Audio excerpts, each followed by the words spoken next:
बंदर से गलती से पत्थर गिर गया, जिससे गुस्सा होकर गोरिल्ला ने उसे बुरी तरह पीट दिया। ये देखकर किंग कॉन्ग खुद को रोक नहीं पाया और उसने जोर से अपनी कुल्हाड़ी जमीन पर मारकर उस बूढ़े बंदर को उठा लिया। तभी वहां मौजूद पहरेदार गुस्से में किंग कॉन्ग की तरफ दौड़ा और उसे दखल न देने की चेतावनी देने लगा। लेकिन अगले ही पल किंग कॉन्ग की हिम्मत ने बाकी बंदरों में उम्मीद जगा दी। लेकिन उसी वक्त भागा हुआ गंजा ये सब देख रहा था। उसने तुरंत जाकर यहाँ के राजा स्कार किंग को सब कुछ बता दिया। गोरिल्ला की बातें सुनते ही स्कार किंग का गुस्सा फूट पड़ा। जैसे ही वो अपने सिंहासन से उठा, रास्ते में आने वाले सभी बंदर उसके सामने झुकते चले गए। लेकिन किंग कॉन्ग बिना डरे वहीं खड़ा रहा। स्कार किंग ने ध्यान से उसे देखा और कॉन्ग के मुंह में लगे स्टील के दांत को देखकर वो हंस पड़ा। लेकिन अगले ही पल उसने अपना गुस्सा निकालने के लिए एक बंदर को लात मारकर धधकते लावा में फेंक दिया। ये देखकर किंग कॉन्ग का गुस्सा अपने चरम पर पहुंच गया। अपनी ताकत दिखाने के लिए स्कार किंग ने अपने कंधे से हथियार निकाला और किंग कॉन्ग को सबक सिखाने के लिए खुद को तैयार कर लिया। किंग कॉन्ग ने भी तुरंत अपनी कुल्हाड़ी उठा ली और दोनों के बीच भयंकर लड़ाई शुरू हो गई। लंबे हथियार का फायदा उठाते हुए उसने अचानक हमला कर दिया और किंग कॉन्ग एक पल के लिए भी संभल नहीं पाया। स्कार किंग ने हथियार पर लगे क्रिस्टल की मदद से कॉन्ग पर कई सारे वार कर दिए। गुस्से में आकर कॉन्ग उस पर टूट पड़ा। ताकत के मामले में वह किंग कॉन्ग के सामने टिक नहीं सकता था, इसलिए वो कॉन्ग से दूरी बनाकर लगातार वार करने लगा और किंग कॉन्ग धीरे धीरे पीछे हटने पर मजबूर हो गया। इसी बीच किंग कॉन्ग की कुल्हाड़ी भी उसके हाथ से छूटकर जमीन पर गिर गई। मौका पाकर उसने अपने हथियार से किंग कॉन्ग का गला जकड़ लिया और उसे काबू में करने की कोशिश करने लगा। स्कार किंग को लगा कि अब उसने लड़ाई जीत ली है, लेकिन किंग कॉन्ग ने पूरी ताकत लगाकर उसे उठाया और जोर से जमीन पर पटक दिया। किंग कॉन्ग ने कुछ ही देर में उसे चित कर दिया। तभी स्कार किंग ने तय किया कि वह उसे उसकी असली ताकत दिखाकर ही मानेगा। जैसे ही उसके हथियार में लगा पत्थर चमकने लगा, तभी अचानक गोरिल्लाओं ने पत्थर गिराकर लावा का रास्ता रोक दिया। ठीक उसी पल गुफा में छिपे खौफनाक राक्षस की आंखें दिखाई देने लगी। तपती जमीन अचानक बर्फ बन गई और बाहर निकला वही विशाल जीव टाइटन शीमो, जिसने कभी पूरी दुनिया को बर्फ में जकड़ लिया था। स्कार किंग ने तुरंत उसे कॉन्ग पर हमले का हुक्म दिया, लेकिन शीमो इस हुक्म से खुश नहीं दिख रहा था। जैसे ही उस पर दबाव बढ़ाया गया, वह दर्द से तड़प उठा और मजबूरी में उसने हमला कर दिया। किंग कॉन्ग ने फुर्ती दिखाते हुए तुरंत छलांग लगाई और पहले वार से खुद को बचा लिया। इसके बाद उसने अपनी कुल्हाड़ी सामने रखकर खुद को संभालने की कोशिश की, लेकिन शीमो की ताकत के सामने उसकी सारी कोशिशें कमजोर पड़ने लगी। देखते ही देखते उसका हाथ जमने लगा और बर्फ में बदलता चला गया। इस अचानक हुए हमले से उसका दाहिना हाथ बुरी तरह घायल हो गया और वह कमजोर पड़ने लगा। मौका देखकर स्कार किंग ने तुरंत उसे खत्म करने का आदेश दे दिया। जैसे ही अगला हमला होने वाला था, तभी पीछे से छोटा बंदर सुरंग की ओर इशारा कर उसे तुरंत भागने को कहने लगा। उसी समय शीमो ने मजबूरी में फिर से हमला कर दिया। ये देखकर किंग कॉन्ग तुरंत मुड़ा और तेजी से सुरंग के अंदर घुस गया। लेकिन अभी भी उसके पीछे सैकड़ों खतरनाक बंदर लगे हुए थे। अच्छी बात यह थी कि सालों से यहाँ रहने के कारण कोंग ने जंगल में कई जाल बिछा रखे थे, लेकिन उन बंदरों की गिनती इतनी ज्यादा थी कि घायल कोंग को उन्होंने जल्दी ही एक बंद रास्ते में घेर लिया। अब उसके पास सिर्फ यही आखिरी जाल बचा था जिस पर वह भरोसा कर सकता था। लेकिन जो बंदर रास्ते भर जाल में फंसते आए थे, इस बार अचानक सतर्क हो गए। उन्होंने तुरंत जमीन पर पड़ी उस बेल को देख लिया जो जाल को एक्टिव करने के लिए थी। जब कोंग ने देखा कि उसका प्लान फेल हो चुका है, तब उसे लगा कि अब उसका अंत करीब है। ठीक उसी पल पहाड़ी के ऊपर लगा जाल अचानक एक्टिव हो गया और सैकड़ों टन भारी पत्थर सीधे उन पर गिर पड़े, जिससे वहां मौजूद सारे बंदर उन पत्थरों के नीचे दब गए। तभी कोंग ने देखा कि जाल को एक्टिव करने वाला कोई और नहीं बल्कि वही बंदर था। अब कोंग बुरी तरह घायल था और लड़ने की हालत में नहीं था, इसलिए वह छोटे बंदर के सहारे इंसानों के पास लौटने लगा। लेकिन उसे अंदाजा नहीं था कि अभी भी एक बंदर जिंदा बच गया है। उधर कोंग के साथ आए वैज्ञानिकों ने देखा कि उनका बेस पूरी तरह तबाह हो चुका है। तभी उनकी नजर चट्टान के ऊपर बने एक विशाल हाथ के निशान पर पड़ी, जिससे उन्होंने अंदाजा लगाया कि इस दुनिया में कोंग जैसे और भी विशाल जीव मौजूद हैं। जल्द ही वे जंगल की गहराई में पहुंच गए, जहां उन्हें एक छुपा हुआ यंत्र दिखाई दिया। जैसे ही लड़की ने उसे दबाया, उसी पल कई जगहों से पानी बहकर नीचे आने लगा। वह पानी मिलकर एक तेज धारा बन गई और जंगल के अंदर की ओर बहने लगी। वैज्ञानिक उसका पीछा करते करते एक रहस्यमयी जादुई दीवार के सामने पहुंच गए, जिसने जंगल के अंदर एक अदृश्य जगह को छुपा रखा था। जैसे ही उन्होंने उस दीवार को छुआ, तभी उसमें नीली चमक दौड़ पड़ी। ये देखकर उन्होंने तुरंत दीवार के अंदर एक छेद कर दिया और तभी उनके सामने एक ऐसा नजारा आया जिसे देखकर उनकी आंखें खुली की खुली रह गईं। दीवार के पीछे एक ऐसी सुंदर और रहस्यमयी दुनिया मौजूद थी जिसे आज तक न किसी ने देखा था और न ही उसके बारे में सुना था। जैसे ही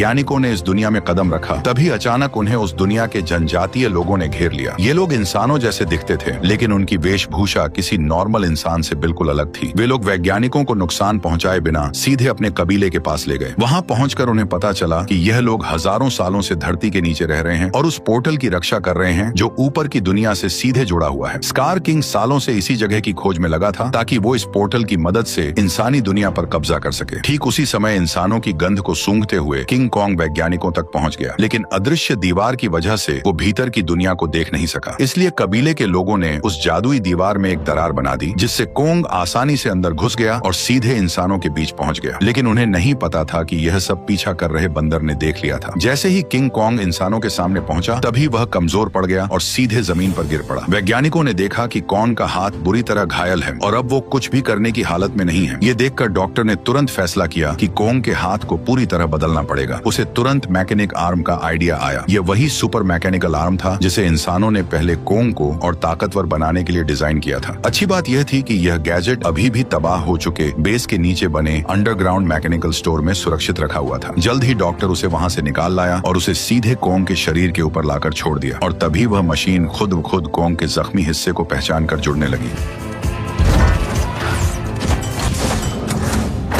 जैसे ही उस हाथ के अंदर की खास दवा कॉन्ग के शरीर में पहुंची तो बेहोश कॉन्ग को जैसे नई ताकत महसूस होने लगी। उसके चेहरे की खुशी साफ बता रही थी कि वह इस नए हथियार से काफी खुश था। लेकिन तभी अचानक छोटा बंदर जंगल के अंदर से भागता हुआ वहां आ पहुंचा। उसने कॉन्ग को बताया कि स्कार किंग पोर्टल की जगह का पता लगा चुका है और वह शीमो के साथ मिलकर कबीले पर हमला करने वाला है। अकेला कॉन्ग स्कार किंग और शीमो का सामना नहीं कर सकता था, इसलिए उसके पास सिर्फ एक ही रास्ता बचा था, इंसानों की दुनिया में जाकर कई सालों से सो रहे गॉडजिला को जगा देना। लेकिन उसे बिल्कुल अंदाजा नहीं था कि जिसे वह अपनी मदद के लिए बुलाने जा रहा है वही गॉडजिला उसके लिए सबसे बड़ा खतरा साबित होने वाला है। अचानक पिरामिड के आसपास की जमीन तेजी से हिलने लगी और नीचे से एक मैकेनिकल हाथ बाहर निकल आया। यही वह जगह थी जो धरती तक पहुंचने का पोर्टल खोलती थी। जल्द ही कॉन्ग पोर्टल से बाहर निकल आया। कॉन्ग की आहट महसूस होते ही गॉडजिला अचानक नींद से जाग गया और बिना एक पल गवाए सीधे उसकी तरफ बढ़ने लगा। जैसे ही वो कॉन्ग के सामने पहुंचा तब गॉडजिला को लगा कि कॉन्ग उसे चुनौती देने आया है, इसलिए वो बिना एक पल गवाए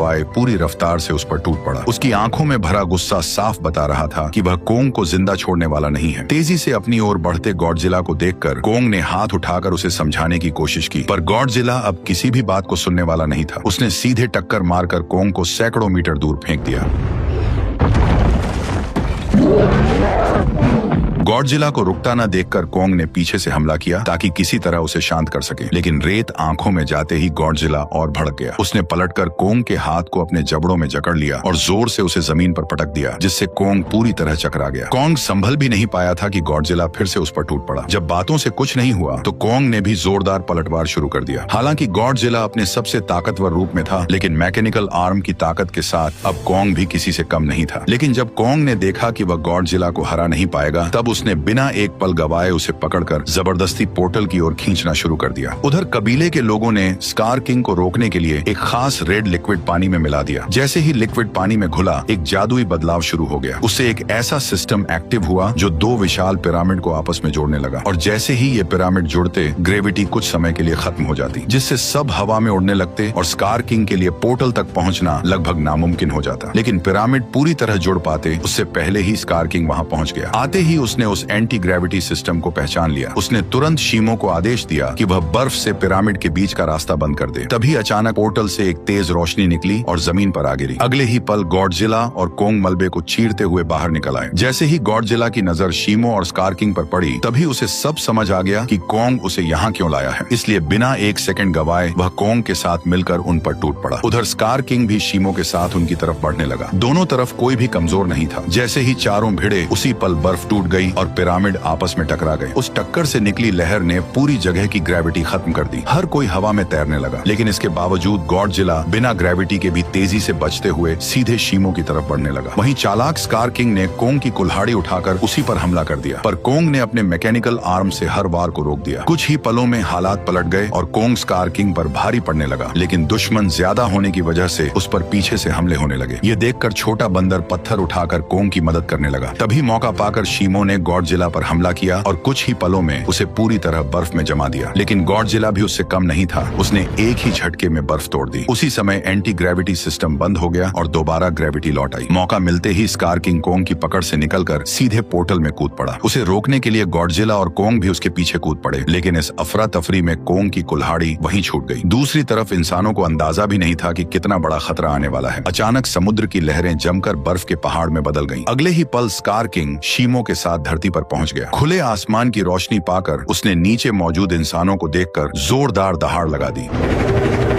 अब उसे लगा कि पूरी दुनिया पर राज करने का समय आ गया है। उसने शीमो को आदेश दिया कि वह आसमान को जमा दे। शीमो ऐसा नहीं करना चाहता था, फिर भी मजबूरी में उसने हर तरफ बर्फ बरसानी शुरू कर दी। देखते ही देखते इमारतें भी इस तबाही में जमकर टूटने लगीं। जब स्कार किंग को लगा कि अब उसे कोई नहीं रोक सकता, तभी कोंग ने एक जोरदार मुक्का मारकर उसका 3 टन का दांत जमीन पर गिरा दिया। गुस्से में स्कार किंग ने कोंग पर हमला करने का आदेश दिया, लेकिन उसी समय गॉडजिला वहां पहुंच गया और उसने शीमो को रोक लिया। अब बिना शीमो की मदद के स्कार किंग ज्यादा देर टिक नहीं सकता था, इसलिए उसने एक विशाल इमारत उठाकर कोंग की तरफ फेंक दी, लेकिन उससे कोंग को कोई खास नुकसान नहीं हुआ।